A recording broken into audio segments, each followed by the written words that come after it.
Thanks for joining us today. I'm Gabe Garrish, owner of Backwoods Pursuit, and today we're going to do an Athlon Midas 1 mile rangefinder review. We're going to look at all the details and specs of the Midas 1 mile, some of the ways that it excelled out in the field while I was testing it over the last season, as well as some of the limitations it has, so you can make a decision for yourself if it's a good fit for your needs. As always, really appreciate it if you hit that subscribe button for us and follow us on Facebook and Instagram. Check out our website, backwoodspursuit.com. A ton of gear reviews over there, as well as a full in-depth review of this rangefinder. So go check that out. I'll put a link to that down in the description, as well as a link to the Athlon Midas 1 mile rangefinder. Let's dive into the details. All right, now some of the specs and details on the Midas 1 mile rangefinder. This thing comes in at just under 5 ounces, 4.9 ounces on my scale. That's with the battery. The lightest weight rangefinder, and it's super small. Lightest weight rangefinder we've been able to test, so fantastic that way. Hardly even know it's in your pack. It has a rubberized armor on the outside, so it's nice. It's easy to grip that way when you're using it out in the field. It has a red reticle, which I really do like. I prefer red over black. It just makes it overall easier. I wish it had an adaptive display, which it does not, but it does have a red display, and you can get that medium brightness, which will work in most situations out there. You have incline for your archery or rifle applications, so it does have the angle compensated range, so it's a line of sight range, fully multi-coated lenses as well. So it really covers a lot of situations. Has a super fast scan mode. This was a really impressive scan mode on this. It's very similar to what I would say like a SIG's, the SIG Kilo. Really fast and returns ranges really well. So another fantastic thing about this. Now it also has a golf mode and hunting mode, so you can use it for multiple applications if you prefer to do so with the Midas 1 mile. Now on the specs, it says the max range on a deer or non-reflective target is 800 yards.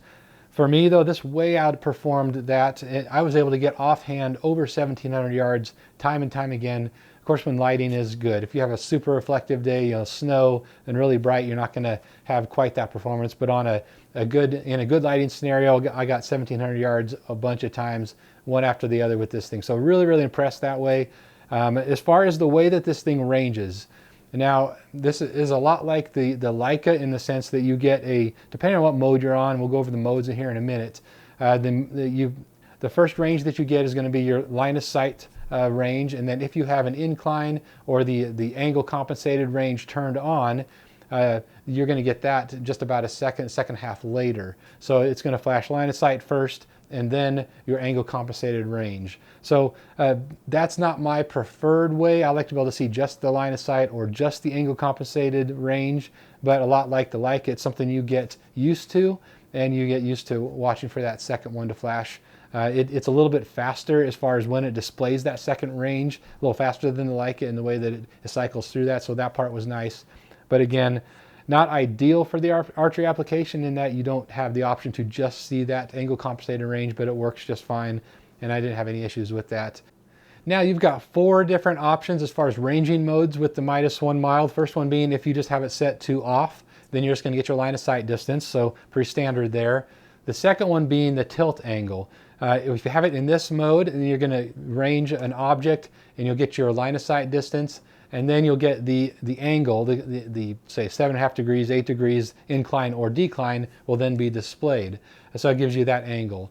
The third option, which is really unique, is the horizontal distance reading that you get from this. So let's say you're ranging an object, say 500 yards up the hill, steep angle, it'll tell you 500 yards, and then the horizontal distance, meaning from where you're at up to that object or down to that object, maybe 500 yards, so you know what your incline or decline is to get to that object. So that's super useful if you're looking to know how much of a climb or how much of a decline or descent you're going to have to get to that animal or that object you want to get to. Super useful that way. Third one is the horizontal compensated angle compensated range. So you're going to get same object, you're going to range something at 100 yards. If it's a steep angle, incline or decline, it's going to give you that second range is going to be the angle compensated range, say at 95 yards with the angle is the angle compensated range. So very useful that way. Gives you kind of something for any activity that you're going to be using, and works really well that way. Next up, you have different measuring methods that you can select from. You've got auto, golf or the flag mode or hunting mode. So they're different in the way that they function. In the auto mode, or it's the regular mode, you're going to have, if say you're scanning, you're going to be finding just whatever the laser is bouncing off of. That's usually the best mode that I found, the one that I like to use the most. It's good for scanning, it's good for taking a whole bunch of ranges at an object if you're wanting to make sure you got the right range. Now, if you go to the golf mode or the flag mode, that is going to give you the return yardage of the closest object. So if you're trying to range an animal or a tree, but there's a number of different things, brush and whatnot in front of that, it's going to return the range on the closest object that the laser bounces off of. So if an animal is, say, walking in front of a tree that you want to make sure you get the right range, you could stick it on that mode, and it's going to return that yardage on the closest branch that it ranges off of. So that can be super useful.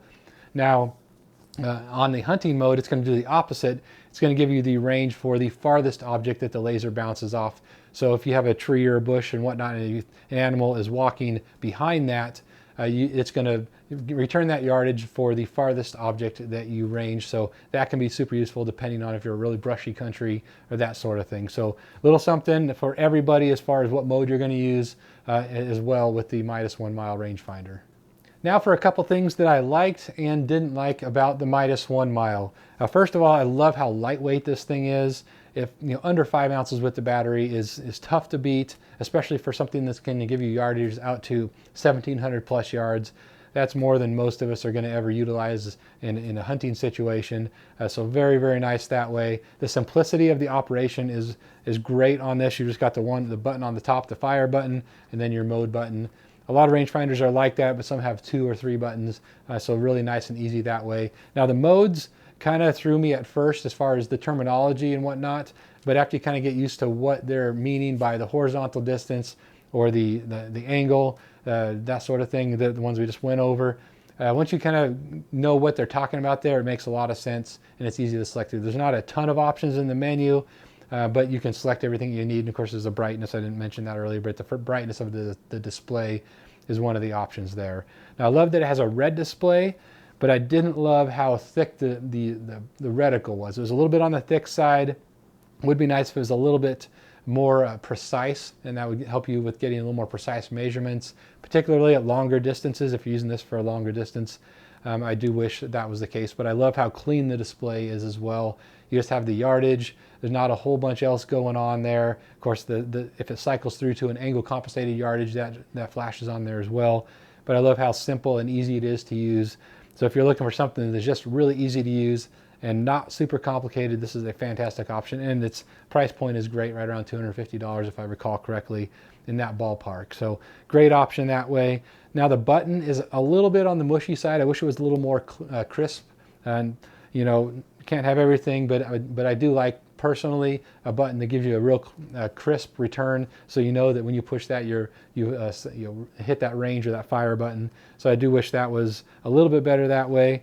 On the reticle here, or the eyepiece here, the focus mechanism, I did have that move on me a couple times. Most rangefinders don't have a way to lock that down. I wish they did, but I don't know if I've tested any really that have that. But it's just one of those things, you're going in and out of your pouch, the rangefinder pouch, depending on what you're using, and that can be easily moved or whatnot, so you can pull it up and have the reticle be out of focus. So not ideal, but that's pretty normal. It seems like easy to adjust, of course, when you are that way. Now optically, this is, for its price point, it is absolutely fantastic at about $250. It's really, really crisp and clear. Not a massive field of view, but you don't really need that in a rangefinder. It's not the end of the world if you don't have a huge field of view in a rangefinder.